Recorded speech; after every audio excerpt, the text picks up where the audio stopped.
Certains éléments de ce décret concernent l'organisation de l'enseignement supérieur en Fédération Wallonie-Bruxelles et notamment le renforcement des collaborations entre les différentes formes d'enseignement supérieur que sont les universités, les hautes écoles, les écoles des arts. La mise en place de cette nouvelle organisation a déjà débuté, mais il faudra un certain temps pour que cela produise ses effets sur l'étudiant. D'autres éléments du décret concernent directement l'organisation des études, mais aucune de ces dispositions n'est d'application à l'heure actuelle. Leur mise en place débutera lors de la nouvelle année académique 2014-2015 et s'étagera sur 2 ans.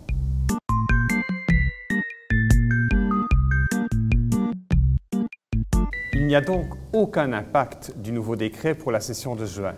On ne change pas les règles du jeu en cours de partie. Les étudiants doivent s'efforcer de réussir au mieux l'ensemble de leurs examens et les jurys délibéreront comme ils en ont l'habitude.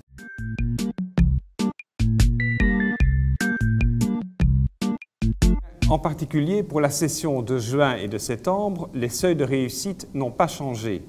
Ça veut donc bien dire que la réussite d'un examen est toujours fixée à 10 sur 20, puisque c'était déjà le cas depuis de nombreuses années déjà, mais que la réussite de l'épreuve, c'est-à-dire de l'ensemble des examens d'une année, exige une moyenne de 12 sur 20.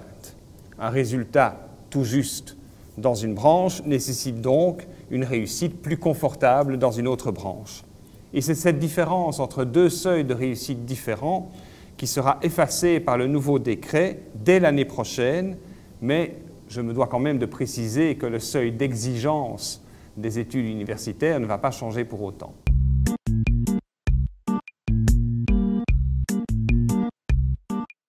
L'étudiant qui réussit son année, en juin ou en septembre, poursuivra ses études dans le régime précédent qu'on appelle le régime de Bologne, pendant encore 1 an. Il s'inscrira donc à l'ensemble des cours du programme de l'année suivante de son cursus et présentera ses examens comme précédemment. Toutefois, les seuils de réussite harmonisés, c'est-à-dire 10 sur 20 pour chacun des cours et 10 sur 20 de moyenne pour le programme, s'appliqueront pour ce programme-là dès l'année prochaine. Comme je l'ai dit, cette année se déroule encore sous le régime dit de Bologne. Dans celui-ci, les cours réussis avec une moyenne supérieure à 12 sur 20 bénéficient d'un report à l'année suivante.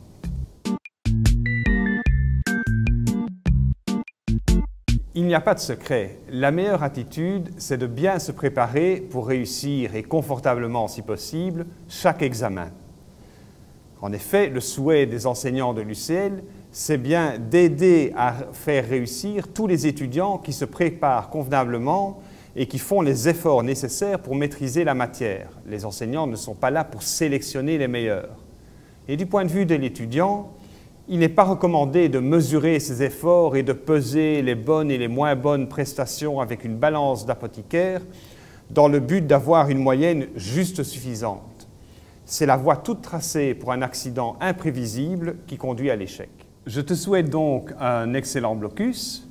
Songe aussi à te ménager des périodes de détente et d'oxygénation. Et je te rappelle qu'il y a sûrement dans ta faculté un conseiller aux études, le professeur d'un de tes cours ou une autre personne ressource prête à répondre à toutes les questions que tu te poserais encore. Bons examens.